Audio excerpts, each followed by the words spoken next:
Përshëndetje dhe mirë se erdhët të gjithë ju të shënjës së peshorës. Siç e shikoni, asnjëherë si kam hapur më përpara letrat para se të filloj regjistrimin, por kësaj radhe duhet të provoj kështu.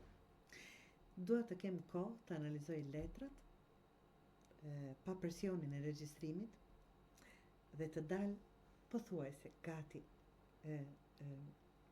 në lexim, që të vi me një tregim pa prekur asnjë letër, të dashur. Leximi I kësaj jave apo energjia e kësaj jave flet për një vendim të rëndësishëm, një përballje me ndjenja të fshehura, por edhe një mundësi që vjen drejt teje, me vlerë të vërtetë.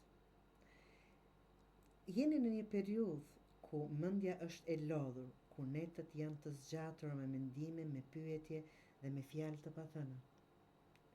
Nëntësh e shpatës tregon ankth presion mendor që ndikon në energjinë tënde. Mund të ndihesh si në të jesh në një udhkryq të dashur peshor. Por letra e drejtësisë aty afër saj të fton të shohësh situatën me sy të kthjellët. Çfarë është realisht për ty? Apo jeton në një përputhje me të vërtetën tënde, apo po përpiqesh të mbash balanca që tjerët presin prej teje? Në dashuri ose në një lidhje të rëndësishme. Karta e të dashurëve tregon një lidhje me pesh, ka dashuri, por ka edhe sfida në vete. Dhe ti duhet të zgjedhësh mes zemrës e pjekur, jo me frikë, dhe mendjes tënde. A është kjo lidhje ndërtuar mbi bashkëpunim të vërtetë, apo vetëm mbi emocionet?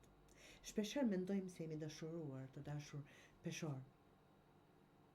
Pëlqejmë personin, na bën të ndjehemi të lumtur pranë e personit, të rrim sa më shumë me të. Çdo gjë nuk është dashuri. Është emocion.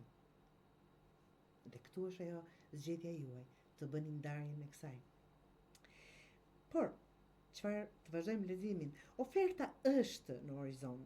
Është se një punë e re, mund të jetë ndjenja të reja, një shans I ri për stabilitet, për një fillim që sjell më shumë siguri në jetën e juaj. Por për të pranuar këtë ofertë duhet të përballesh me kaosin e brendshëm, të dashur peshor, me kaosin e brendshëm dhe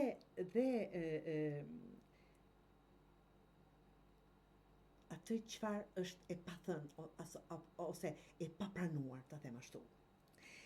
5 të shkupive që vjen këtu thot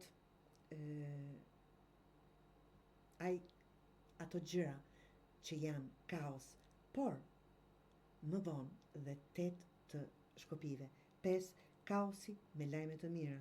Tani do thot kjo vjen nën atë që zgjedhjet duhet të bëjnë. Çfarë është? Është vërtet dashuri aty ku jeni, apo është thjesht një emocion? Këshillat që marr nga letrat të dashur peshor thot: mos e lejo frikën të marrë vendime për ty. Dëgjo mendjen, por mos harro zërin e shpirtit kurrë. Mos prit më gjatë për të vepruar, përndryshe do rrotullohesh në të njëjtin vend.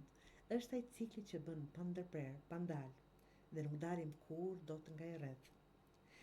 Nëse nuk ka bashkëpunim të ndërcjellët, qoftë në dashuri, po marrim shembull, mund të jetë në punë, mund të jetë në familje, mund të jetë kudo, atëherë ka nevojë për rishikim. Ti nuk je këtu për të bërë gjithë punën vet. As në marrëdhënie, as në ëndra, as në punë praktike. Do thot energjia është e ndarë në mes të kaluarës që të mban pas dhe të ardhmet që po të fton me diçka më të shëndetshme. Zgjedhja është e jotja, dhe ajo kërkon guxim, por mbi gjitha kërkon që ti të thuash vetes: unë meritoj më shumë, nga që e meritoni më shumë, të dashur peshor, dhe do ta zgjedh atë që më bën mirë mua, jo thjesht ajo që është e njohur në zonën e komfortit. Sado të është keq, qëndrojmë aty, nga që jemi mësuar ashtu. Pra, zgjidhja është e juaj, të dashur, nga që jeni në mes të atë që doni dhe atë që duhet bërë. Vendimi është I juaj.